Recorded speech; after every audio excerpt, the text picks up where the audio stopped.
welcome back to the Most Wanted Podcast. I'm your host, Nahum Bogale, and nothing is safe from discussion over here. Before we start off, let me shout out those listening in on Anchor, Radio Public, Overcast, Breaker, Pocket Cast, as well as Google Podcasts.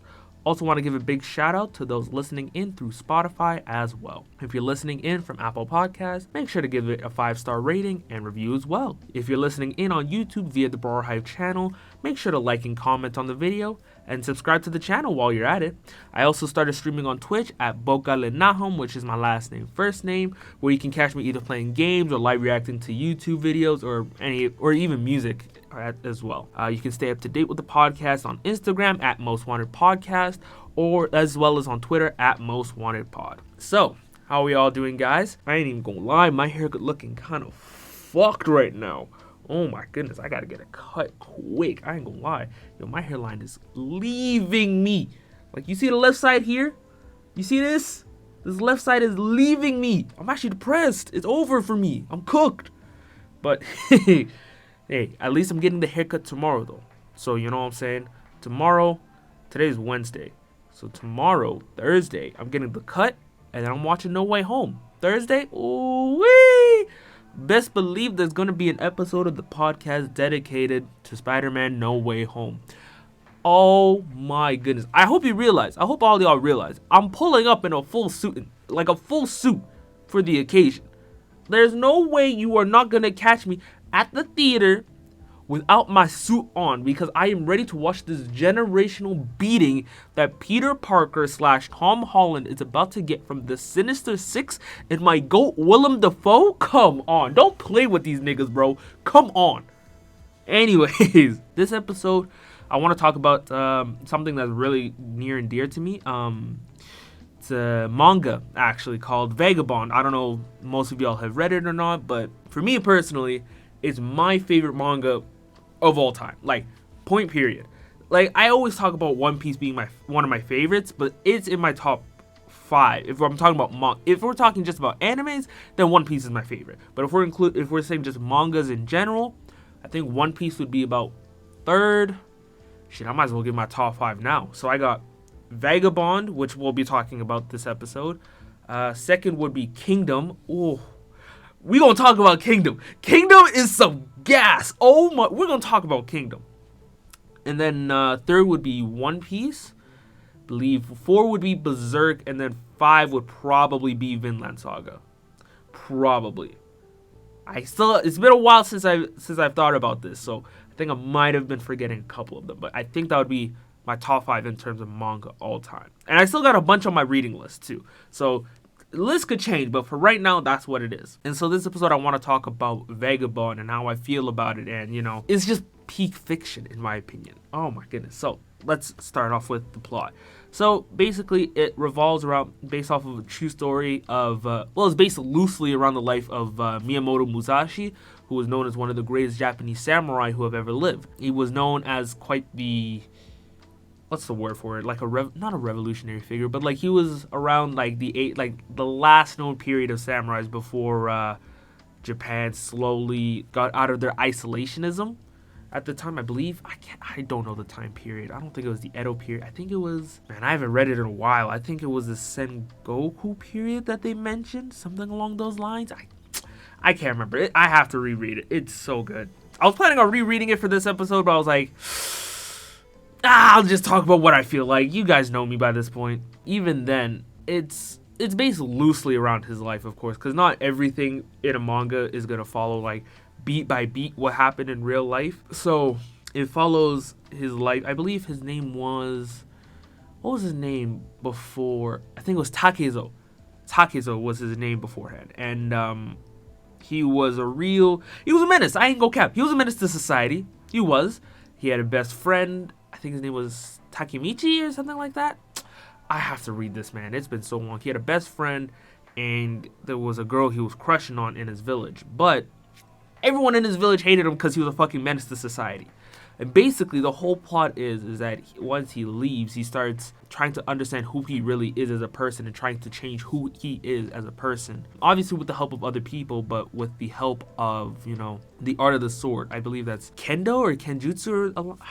I really shouldn't say these words if I don't know what they mean, but I know Ken something is talking about, like, the art of the sword. And so he's basically trying to change his life for the better, if that makes sense. Obviously that makes sense. What the fuck? And there's one guy, I can't remember what his name was, but he was a priest that was trying to help out. By the way, the reason why he changed his name from Takezo to Miyamoto Musashi was basically to remove himself from his past life in order to signify his change into being a better person, and him evolving and trying to fight off his dark ambitions, like, his demonic side that he fostered as a kid when, no one really cared for him or, looked out for him. And it's a manga that makes you think. First and foremost, the artwork is beautiful. It is probably one of the best art styles that I've ever seen in my life. The mangaka, I believe his name is Inoue. He is one of the best manga artists I've ever seen. Him, Tite Kubo, who is the mangaka for Bleach. Obviously, rest in peace, Kentaro Miura for Berserk. They have made some of the best artwork I've ever seen, personally, when it comes to manga. And it's just like the landscaping. And it was all, not even digital. It was literally by ink that he was drawing all of this. I'm like, you're that talented alone? Like, I'll be showing pictures of it throughout the episode. And I'm like, it's so beautiful to look at. And then, even then, the amount of, like, it's a manga that makes you think about how you view life and how you can change yourself for the better.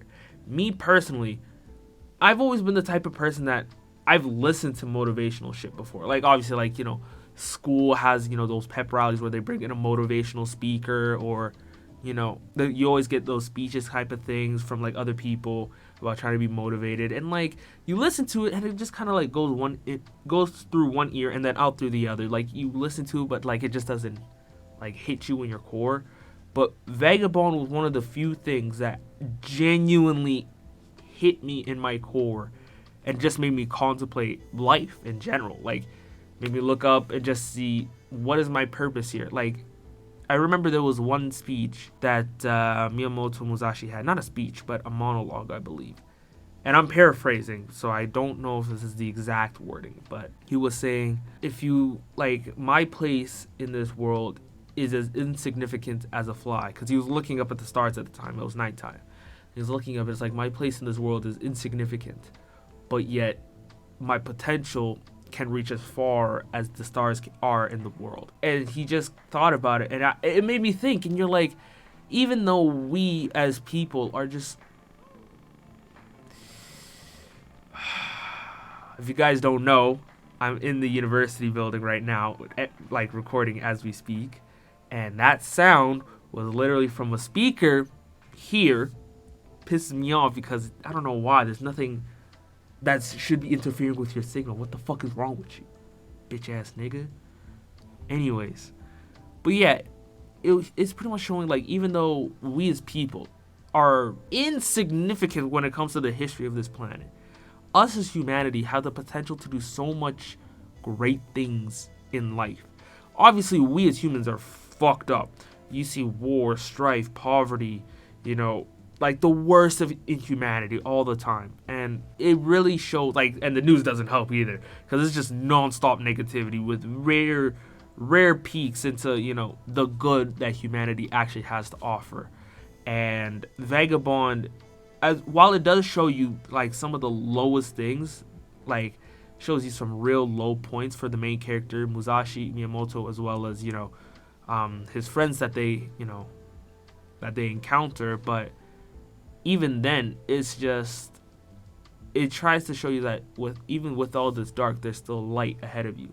And it's the constant struggle between the both of trying to find the right balance and trying to find the balance necessary enough that you can walk the path of light without suffering any inhibitions from your darker path.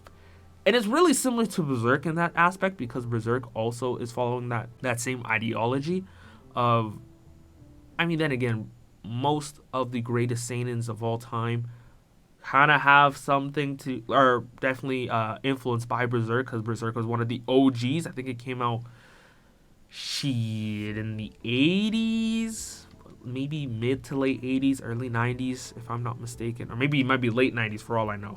But it's easily one of the most influential mangas of all time.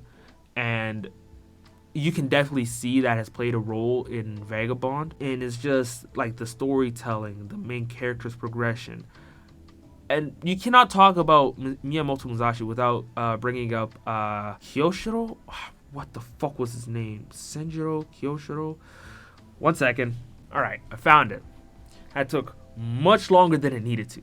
But his name was Sasaki Kojiro, and he's also based off of a real life person. And in the end, unfortunately, the manga has never finished, so it's never going to show the final part, which is based off of real life, where Sasaki Kojiro and Miyamoto Musashi actually fight against each other in like an actual all-out fight, in which in history it states that Kojiro loses, Miyamoto Musashi wins. But this is also highlighting, like halfway through, I think it cuts from Miyamoto Musashi's journey, and it automatically goes into like the birth and the life of Sasaki Kojiro, and it throws me for a loop. I was like, what the fuck? Did my manga app just like crash or something? Did it just give me like a brand new manga that I'm reading? What the fuck?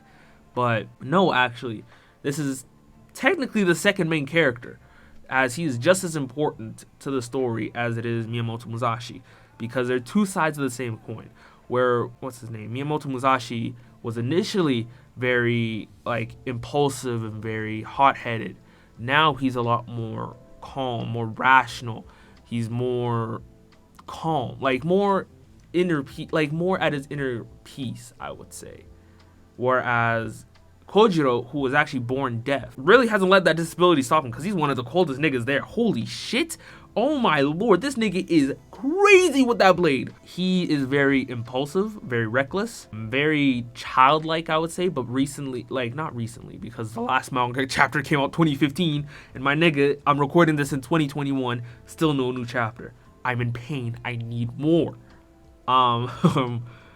But even then, he's practically like very similar to Musashi in that sense. And so it's highlighting the difference between the two as well as the similarities. And ultimately is going to lead to the final clash between the both of them, which would eventually end in Kojiro's death. And by the way, I remember the priest's name. Actually, I don't remember. I searched it up. His name is Takuhan.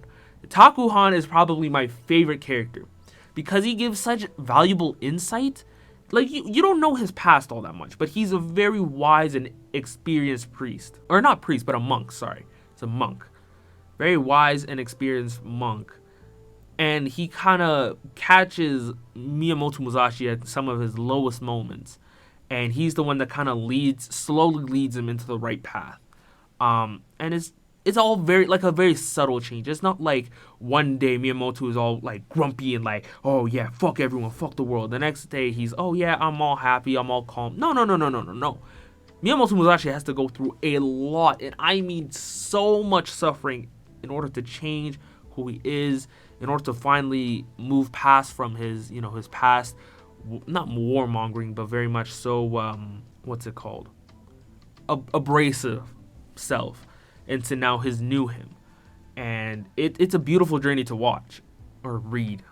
Fuck the English language. But yeah, it's really one of the best recommendations in terms of manga that I could offer. Unfortunately, as much as I would want to say that it's still an ongoing manga, unfortunately it isn't. It got not canceled, but the mangaka Inoue took a break from it in 2015 and hasn't come back to it yet, unfortunately. I'm praying that he comes back, because I need the resolution so bad. It's literally in the final arc. Like, the last chapter was introducing the final arc, and yet he needed a break. And granted, I completely understand. I can't remember why exactly. I think it was something to do with his physical health, if I'm not mistaken. But as much as I would wish for it to come back, mental health and physical health has to come first as a priority always when it comes to this, because you want to be able to do this A, long term, and B, at 100% capacity. So you don't want to like half-ass anything, and you don't want yourself to feel even more downtrodden as a result. Is that a word? Downtrodden? Anyways, you guys know what I mean.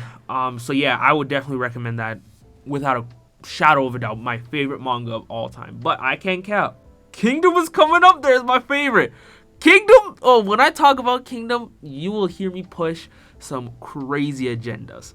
And it is what a sight to behold. Just to wrap things up, Vagabond, you can read it on almost any app, like as any manga app. Buy it. I definitely recommend buying it. The manga physical copy, that's the word. Physical copies itself. Really, really enjoy it. I cannot stress it enough.